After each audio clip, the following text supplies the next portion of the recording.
후회 없이 삶을 사는 비법. 세상 사는 요령이 뛰어나거나 순발력이 있는 것도 아닌 내가 남부럽지 않게 잘하는 것이 있다. 스스로 그다지 마음에 들어하지 않는 성격으로 평생을 살아왔는데도 이 점만은 자랑스럽다. 그것은 후회 없는 삶을 사는 것이다. 정말이다. 누군가 내게 살면서 후회되는 일이 무엇이 있느냐고 묻는다면 나는 후회되는 일이 없다고 대답할 것이고 진심으로 그렇게 생각한다. 여기서 후회 없이 인생을 사는 비기를 공개하려고 한다. 그건 바로 후회하지 않고 사는 것이다. 생각해보면 단 한 번도 똘똘한 선택을 하고 살았던 적이 없는 것 같다. 늘 더 나은 선택의 여지가 있었는데도 나는 어김없이 부실한 쪽을 귀신같이 곤란에 떠안고 살았다. 지금 이 글을 쓰고 있는 것부터가 실은 어리석은 선택의 결과다. 당장 생계가 지상 과제였던 집의 장녀가 돈 벌 일에 요원한 글쓰기를 업으로 삼고 나섰으니 얼마나 어이없는 일인가. 결혼도 마찬가지였다. 군 복무 중이어서 앞날이 보이지 않는 남자의 구애에 홀랑 넘어가 생각지도 않던 이런 식의 식을 올렸다. 이후로도 끊임없이 어처구니 없는 선택을 했고 혹독한 대가를 치렀지만 한 번도 후회를 해본 적은 없다. 후회를 안 하는 것은 그 선택을 내가 능동적으로 하고 결과에 책임을 질 때에만 가능하다. 누굴 원망하겠어. 내가 내 발등을 찍었는데. 이왕 이렇게 된 거 열심히 잘해보지 뭐. 대략 이런 식으로 살다 보니 일은 돌고 돌아 결과적으로 내가 좋은 선택을 한 모양새가 되어갔다. 터무니없는 꿈을 꾸던 나는 하고 싶은 일은 일로 밥벌이를 하는 축복받은 삶을 살고 있고 반백수였던 남편도 지금은 안팎으로 제법 자랑할 만하다. 일찍한 결혼과 출산으로 자유도 남들보다 일찍 찾았다. 굳이 남들한테 권유하고 싶진 않지만 내 나름대로는 좋은 선택들이었던 걸로 모든 게 갈무리 되고 있는 셈이다. 인간으로 태어난 이상 후회할 일을 만들지 않는 건 불가능하다. 100살이 되어도 안 될 것이다. 하지만 후회하지 않는 건 가능하다. 후회하지 않고 내가 저질러 놓은 일들에 대해 무엇을 하고 무엇을 하지 말아야 할 것인가에 생각하는 게 후회 없는 삶을 사는 비법일 것이다. 잘난 척 이야기하긴 했지만 사실 이런 건 이 무렵의 진짜 어른들이라면 다 깨닫고 있는 것들이다. 결국 태도의 문제이며 과거보다는 현재에 관심을 두는 것이 삶의 질을 높인다는 것은 지금부터라도 다시 복습해 평생을 곱씹고 다짐해야 할 일이다. 가족과 대화를 해보거나 옛 일기장을 들춰보면 기억이라는 건 믿을 게 못 된다는 것을 확인하게 된다. 기억은 사실과는 상관없이 내 의식이 편하게 여기는 방향으로 편집된다. 그런 면에서 인간의 기억력이란 기록이라기보다는 내 정체성의 체계라고 하는 편이 나을 것이다. 그렇다면 인생에 했던 내 모든 선택들이 잘한 일, 안 했다면 큰일 났을 뻔한 일이 된다면 지금부터의 삶도 훨씬 가치 있는 일이 되지 않을까? 지금 이 순간 내가 하고 있는 모든 선택들이 좋은 결과를 위한 운명적이고도 필연적인 과정이 될 테니까. 야식은 안 먹기로 해놓고 기어이 양념치킨을 주문한 오늘 밤의 선택조차도 말이다.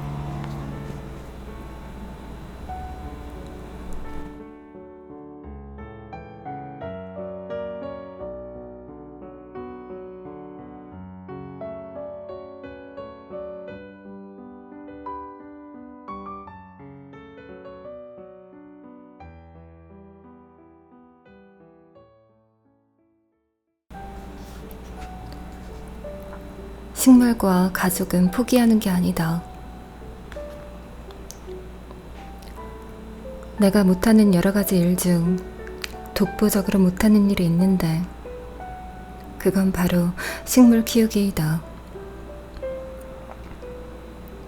초록으로 생명의 빛을 내뿜던 녀석들도 내 손에만 들어오면 잎이 누렇게 뜨면서 병색이 완연해지곤 한다. 인터넷으로 정보 검색도 해보고 물도 잊지 않고 주는데 이유가 무엇인지 아직도 잘 모르겠다. 다만 지인들이 신기해하는 것은 한 가지. 내가 키우는 식물들이 또 웬만하면 죽지는 않는다는 것이다. 몇 달 혹은 몇 년에 한 번씩 놀러오는 이들은 쟤 지난번에 봤을 때 다 죽어가더니 아직도 살아있네? 하며 놀라움을 감추지 못한다. 나도 확신할 수 없는 우리 집 식물들의 생명 연장의 비밀을 굳이 따지고 들자면 아마도 나의 게으름이 그 원료가 아닐까 싶다.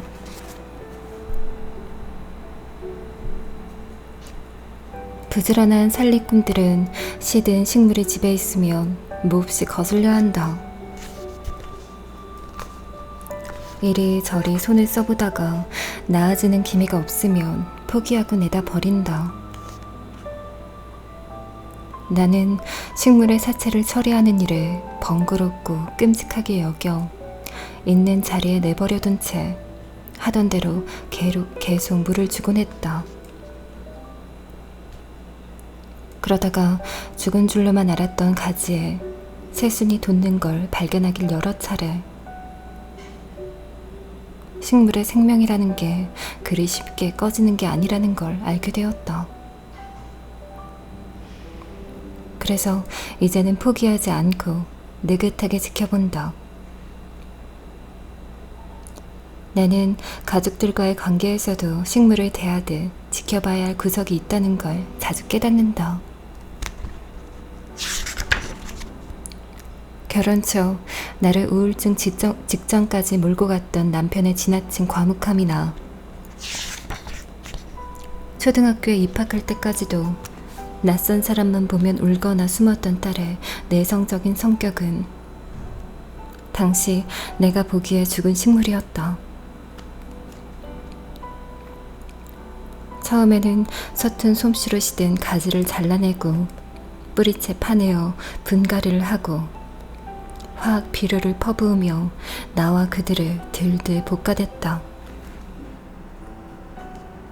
하지만 모든 노력에도 불구하고 나아지지 않으니 포기하고 싶어졌다. 어느 순간 내가 틀렸다는 사실을 알게 되면서부터 식물을 기다리듯 그들을 기다리기로 했다. 그들을 가만히 지켜보고 그들이 조금이라도 나아지는 기미가 보이면 물을 주듯 칭찬을 했다. 그들이 윤기나고 풍성한 잎을 틔우지 않는다고 안달하지도 않았다. 마른 가지에 초라한 잎 몇 개를 달고 있어도 그대로 받아들이기로 했다. 그러다 보니 어느새 나무가 부쩍 자라있는 걸 발견할 수 있었다. 봄을 맞으면 갑자기 잎이 번성하기도 했다. 내가 의식하지 못하는 사이 남편은 나와 대화하는 시간이 늘어났고 딸은 모나지 않고 누구와도 잘 지내는 사춘기 소녀로 자라났다. 나는 가족과의 관계에 식물과 같은 숨은 생명력이 있다고 믿는다. 겉으로는 죽은 것 같고 살려낼 희망이 없어 보여도 포기하지 않고 지켜보며 물을 주다 보면 새싹이 돋을 거라고 말이다. 새순이 나무의 딱딱한 가지를 뚫고 나오는 데에는 오랜 시간이 걸린다. 기껏 돋은 새순은 또 어찌나 초라하고 잎을 틔우는 게 더딘지. 식물을 화분째 내다 버리지 않고 그 지난한 과정을 기다려주는 게 다름 아닌 가족이다. 요 사이에는 몇 달 전 새로 들여놓은 녹보수잎이 다 시들었다. 역시 내가 뭘 잘못했는지는 모르겠다. 겉보기에는 다 죽어가는 것으로 보이지만 봄까지 물을 주며 기다려보련다.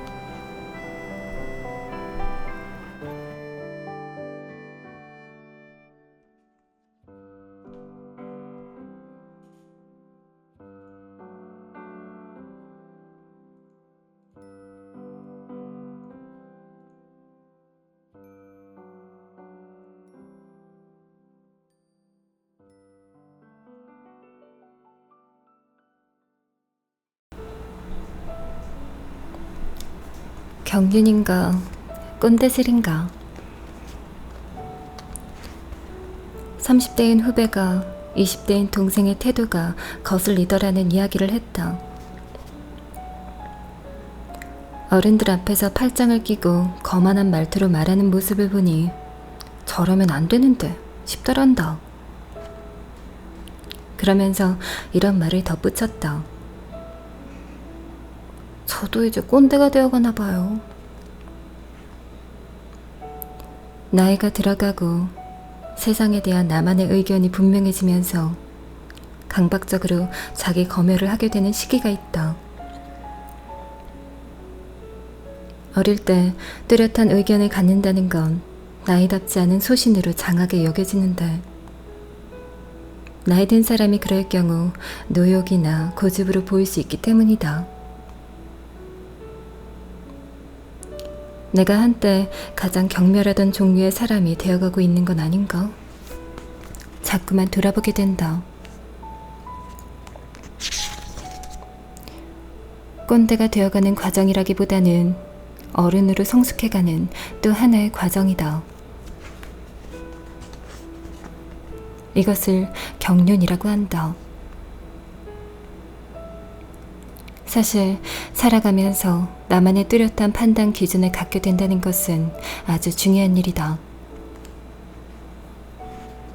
무언가를 결정할 때 시간과 에너지를 절약할 수 있고 인생이 방향성을 가질 수 있도록 해준다. 내가 아는 어느 사업가는 두어 차례 만난 사람에게서 볼 때마다 각기 다른 인상을 받았다면 안 좋은 쪽을 본성으로 판단한다. 그래서 상대에게 더 이상 기회를 주지 않는 것이다. 물론 그 판단의 결과가 꼭 들어맞는다는 보장은 없다. 어쩌면 상대는 두 번째 만남, 그 전날에 이별 통보를 받았을 수도 있고 자식이 가출했을 수도 있다. 뇌출혈로 쓰러진 아버지의 병원비 걱정에 평소답지 않게 행동했을 수도 있다. 그도 이럴 가능성이 있다는 것을 잘 안다. 하지만 그는 경험적보다 많은 진실을 담고 있다고 확인한 명제에 도박을 거는 것이다. 그에게는 두 번째 만났을 때 나쁜 인상을 준 사람의 신상에 무슨 일이 있었는지 확인할 여유도 없고 어떤 모습이 진짜일까 판단하는 데 쏟을 만큼 남아도는 에너지도 없다. 오래 만나 어느 정도 검증된 사람들에게 드릴 관심도 부족한데 단 두어 번의 만남에서 실망을 주는 사람의 가능성은 포기하는 쪽으로 가닥을 잡은 것이다. 어렸을 때는 작은 부분으로 전체에 대한 결정을 내리는 어른들의 이런 면을 편견이라고만 생각했다. 내가 보기에 편견이 있는 사람은 꼰대였다. 세상의 많은 가능성들을 닫아두고 모든 판단을 쉽게 내리는 어른들이 답답해 보였다. 사람마다 다 자기 사정이 있는 건데, 그래서 사람마다 다 다른 건데 왜 함부로 인간사를 범주화하는 걸까? 이렇게 행동하는 사람은 이런 사람, 저렇게 행동하는 사람은 저런 사람, 그런 식으로 재단하는 게 불편해. 하지만 이제는 알겠다. 모든 예외를 염두에 두고 판단 기준을 버린다면 이 세상에 경향성이라는 것은 존재하지 않는 것이다. 어차피 이 우주에 100% 맞아떨어지는 범주와는 없다. 알을 낳는 포유류도 있고 하얀 까마귀도 있고 까만 백조도 있다. 인간에 대한 범주와의 편견으로만 본다면 철학, 심리학, 사회학, 문학 등은 존재할 수 없었을 것이다. 경륜은 세련된 편견이다. 많은 경험과 숙고로 정련된 세상을 바라보는 나만의 시점의 집합체다. 대신 그것을 남에게 강요한다면 그게 바로 꼰대질이 되는 것이다.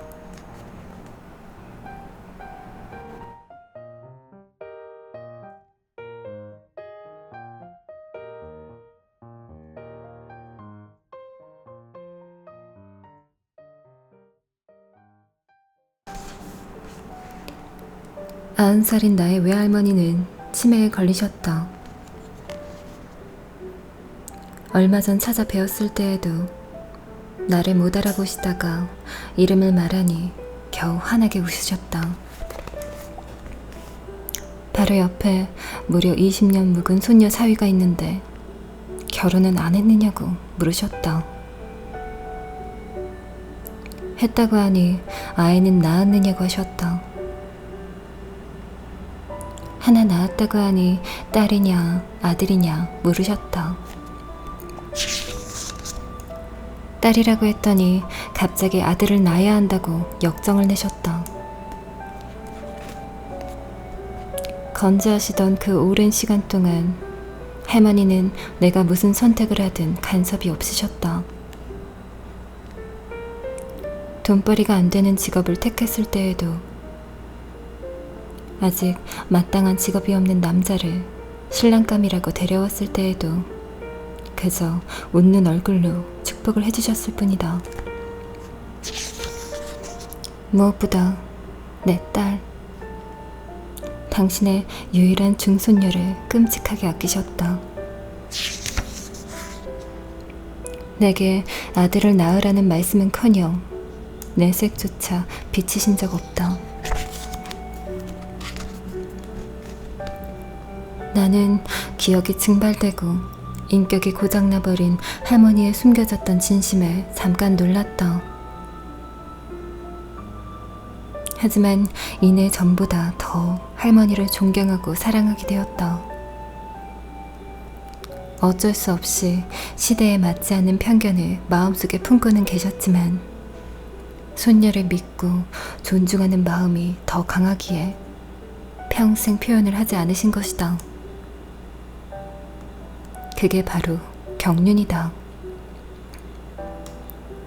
새삼 할머니의 인격에 울컥 마음이 동한 내가 이 이야기를 인터넷 공간에 올리자 대부분의 사람들은 공감과 그리고 할머니의 쾌유를 빈다는 메시지를 남겼다.